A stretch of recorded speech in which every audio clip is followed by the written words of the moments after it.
सभी भाइयों को जय श्री राम।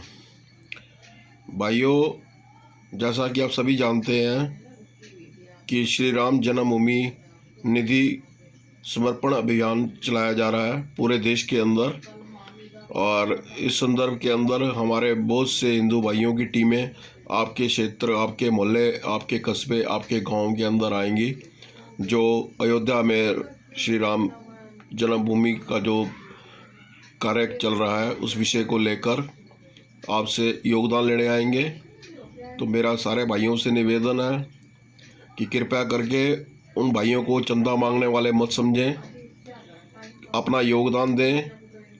ना केवल अपना योगदान दें अपितु उनको जलपान भी करवाएं और ज़्यादा से ज़्यादा भाई बहन इस कार्य के अंदर अपना योगदान दें। भाइयों, वैसे तो आप जानते ही हैं कि अयोध्या के अंदर राम मंदिर बनाने के लिए जो राम मंदिर ट्रस्ट है या हमारी यूपी की सरकार है, कोई भी कोर कसर नहीं छोड़ेगी उस मंदिर को भव्य मंदिर बनाने में। मगर हम चाहते हैं कि सारे भाई बहन, हिंदू भाई बहन जो हैं, इसके अंदर अपना ज़रूर थोड़ा सा भी सहयोग जरूर दें। कहते हैं भगवान श्री राम ने जब रावण के विरुद्ध जब युद्ध करने के लिए चले थे तो रास्ते में जो समुंदर आया था, चाहते तो वो उस पुल उसके ऊपर अकेले बना सकते थे, मगर उन्होंने वानरों की सेवा ली। केवल वानरों ने ही नहीं अपनी सेवा पुल बनाने में दी, बल्कि कहते हैं एक गिलहरी ने भी अपनी सेवा उसके अंदर पुल के निर्माण के अंदर दी थी। तो उन भगवान श्री राम का पुल बनवाने का वानरों के द्वारा मकसद सिर्फ यही था कि इस पुल के अंदर जो श्रम देगा उनका भी कल्याण इसी बहाने हो जाएगा।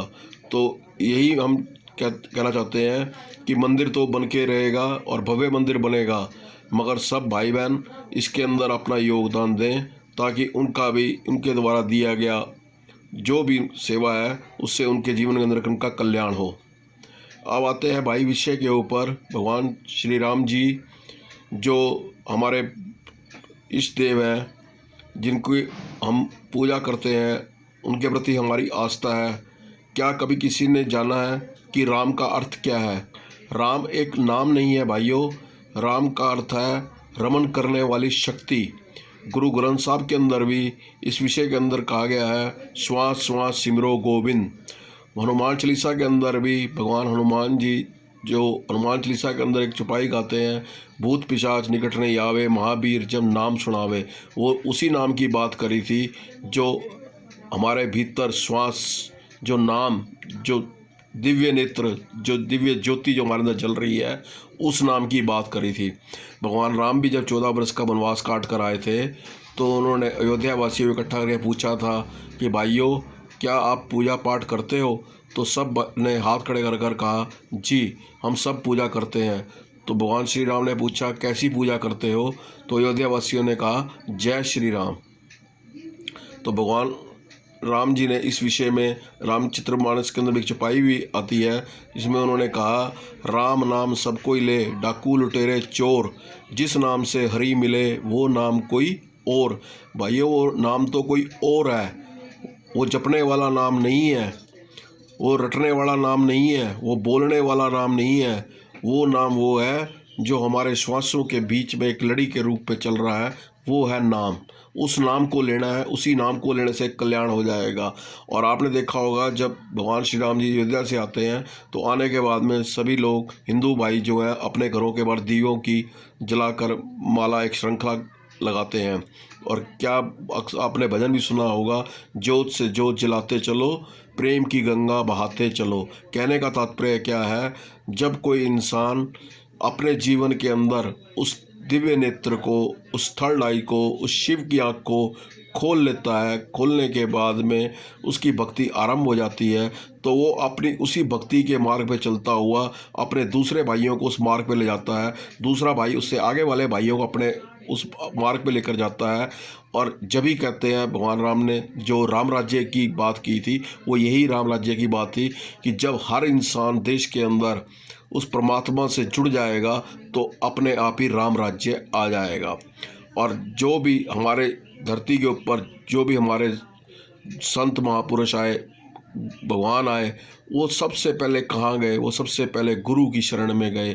भगवान कृष्ण जी के गुरु थे संदीपन जी, भगवान राम जी के गुरु थे वशिष्ठ जी। उनका कहने का तात्पर्य ये नहीं था कि वो अपने माध्यम से जो गुरु की उन्होंने महिमा कही गई है वो इसलिए बताया गया है कि गुरु के बिना गत नहीं, गुरु बिना ज्ञान नहीं। ऐसे ही जब भगवान शिव जो थे उन्होंने पार्वती को पूछा था कि क्या तुम मेरा वास्तविक रूप जानती हो? जो मेरे गले के अंदर 108 कमुंडल हैं, ये आपके 108 जन्म हुए। अब जो आपका जन्म है, इस जन्म के अंदर आपका 109वां जन्म है, और अगर आप मेरे को वास्तविक रूप में जानना चाहते हो तो संत के पास जा। तो पार्वती जी कहाँ गई? नारद जी के पास। नारद जी से ज्ञान लिया। ज्ञान लेने के बाद में शिव का वास्तविक रूप जान पाई कि शिव क्या है।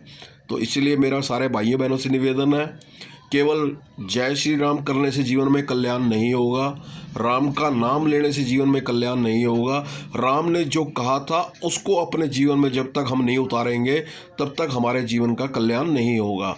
जीवन में कल्याण तभी होगा जब हम किसी संत के द्वारा अपना दिव्य नेत्र थर्ड आई शिव की आँख को खोल लेंगे। उसके बाद हमारी जो भक्ति आरंभ होगी, साधना के द्वारा जो हमारी भक्ति होगी, तभी हम कह सकते हैं कि हम राम जी के कहे वचनों के ऊपर चल रहे हैं और भगवान राम की पूजा करते हैं।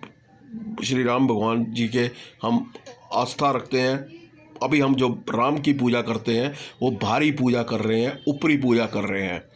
इसलिए मेरा सारे भाई बहनों से निवेदन है, यदि वास्तव में राम जी के भगत हैं हम और दिन रात हम जय श्री राम करते हैं, तो हमें जो राम जी ने कहा था उस रास्ते पे, उस मार्ग पे भी चलना पड़ेगा, तभी हमारे जीवन का कल्याण होगा।